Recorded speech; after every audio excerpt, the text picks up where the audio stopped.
Որքան քննարկել եք ուզում էի մանրամասնեք նախ ինչ բարույթի շրջանակում է, ինչու հենց Գոհար Ղումաշյանը, դուք ինչով եք պայմանավորում։ Հարգելիներս, նախ շնորհակալ եմ, որ արագ արձագանքեցիք եւ այստեղ եք ներկա գտնվում։ Ընդհանրապես հենց մեր գործընկերուհու միջոցով տեղեկություն ստացանք, որ հակակոռուպցիոն կոմիտեից տեղեկացրել են, որ բարեգործության արգելքի հիմքով են հրավիրել այս բարդության բերման ենթարկել մեր գործընկերուհուն։ Նախ առաջին հերթին ակնհայտ է, որ այստեղ իրավական գործընթացի հետ բնավ գործ չեն կարող ունենալ, ասեմ ավելին, այն դրվագները, որ հայտարարում մեզ հետ կապում են, բոլորի հետ կապված իրավական այնպիսի բացահայտում զարգացումներ են եղել, նախաքննության արգելքով պայմանավորված շատ գործընթացների հետ կապված չեն կարող անդրադառնալ, բայց մի պնդում կարող եմ անել, սա մեր հաջողված հանրահավաքի հետևանքներն է։ Դուք տեսաք, մեր հանրային աջակցությունը, բազմահազարանոց հանրահավաքը ու ակնհայտ էր, որ որոշակի հետևանքներ պետք է ունենա, այդ հերթական ջղաձգումների դրսևորումներն են։ Ուզում եմ անպայման ընդգծել, որ գործընկերուհիս ունի մանկահասակ երեխա նորածին, որը ու իր ֆիզիկական ներկայությունը բալիկի մոտ անպարտադիր անհրաժեշտ է, ու նաև մեր հսկայական թիմից հենց իր թիրախավորումը հնարավոր է հենց դրանով պայմանավորված է, որովհետեւ ես հիմա շատ էմոցիոնալ եմ, շատ ցավալի եմ տանում, որովհետեւ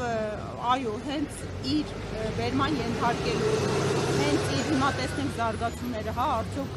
խափանման միջոցների միջնորդությունը ինչպիսի կլինի, գիտեք, որպես կանոն քաղաքական հետապնդումներում ամենածանր խափանման միջոցին են դիմում։ Մենք ականատես ենք լինում զուգահեռ իրականություն մեր պատանի Դավիթին, այդ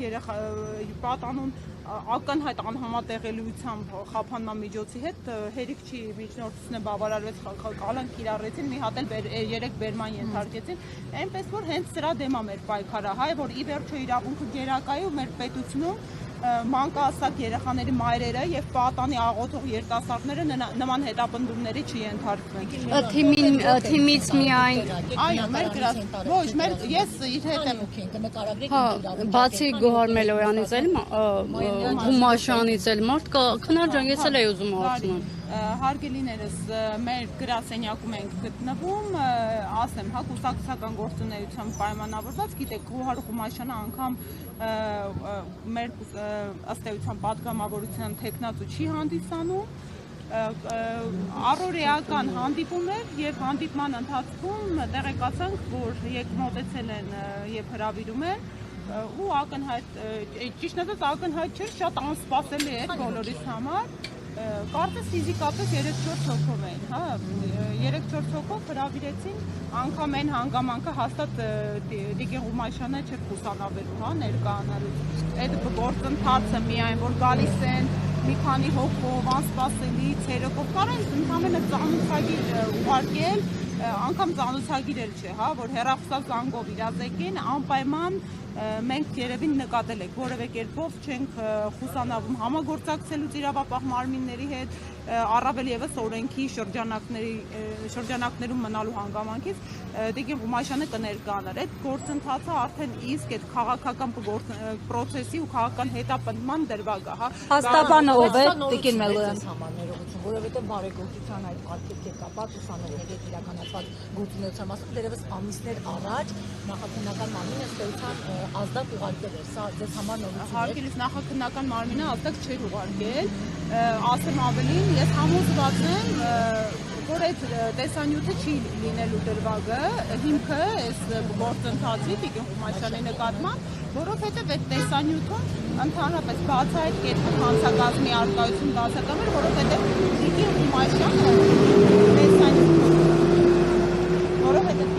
Ղումաշյանը տեսանյութում խոսել է արդեն իսկ դեկտեմբեր ամսին հրավիրված բարեգործության վերաբերյալ եւ խոսել է, որ ժամանակավորապես արկախվում է, որովհետեւ իրապես հազարավոր ուսանողներ դիմել էին ու հենց թիրախը ուսանողներն են, բայց ինչ անենք, հատուկ մեր նպատակով փետրվարի մարտին նախանշվող հրամանագիրը նախագահի, որով պետք է նշանակվեր ընտրության օրը ու որպես կանոն դա մշտապես եղել է վերջնաժամկետին, պետք է մարտի 4 կամ 5 լիներ ըստ տեսահիրավական պրակտիկայի նշանակված 1 ամիս առաջ։ Իսկ Փաստաբանը ով է։ Մի վարքան հարցական ահա տեսեք Ժորժյան այս բայդրությամբ Վայ Միսակյանը ներգրաված, բայց մեր կարող է ընդլայնվի փաստաբանական կազմը, նոր գործընկերներ ներգրավեն եւ լրացուցիչ տեղեկատվություն կտանք, մենք էլ սրտադրով սպասում ենք։ Ես կրկին եմ ասում, ես լիահույս եմ, որ այս շենքի ներսում գտնվող մեր գործ, չնայած ասում եմ, ես միշտ անհույս լավատես եմ, գալիս ասում ենք, հա, ամեն անգամ լիահույս ենք դատավորը հաշվի կառնի հանգամանքները, լիահույս ենք հաշվի կառնել մանկահասակ երեխայի առկայությունը մի քանի ամսական, ասեմ ավելին, այդ նույն ձեր կողմից հիշատակած տեսանյութի հետ կապված մենք մի քիչ շատ պարկեշտ ենք էլի երևի այս քաղաքական գործընթացների հետ կապված։ Այդ օրը իմ գործընկերուհին ոչ թե իրավապահ մարմինների կողմից թիրախավորվեց, այլ իշխանամետ լրատվամիջոցների կողմից թիրախավորվեց ու իր մոտ ըստ էության վաղաժամ ծննդաբերություն եղավ այդ ստրեսից, որովհետև հենց այդ նույն գիշեր Հոգեբանական ապրումներն են։ Իհարկե, հղի կնոջը դնում են ով ընդհանրապես իրավունքի հետ խնդիր չունեցող տեսանյութ է հրապարակում, իսկ իրապես տեսանյութը որևէ կերպ հանցակազմի հետ աղերս չէր կարող ունենալ ու բոլորով սկսում են շրջանառել այդ իրանց առնչելի արբանյակ մեդիաներով, դեղին մեդիաներով, որ հանցակազմի կալանավորը եւ այլն այդ ստրեսից հենց այդ գիշերը կարող եք դուք բարձաբանել, օրով հստակ կա, հա։ Քանի երեխա ունի Ղումաշյանը։ 3 անչափահաս երեխա։ 3 անչափահաս, մեկը կրծքով կերակրվող։ Շնորհակալություն։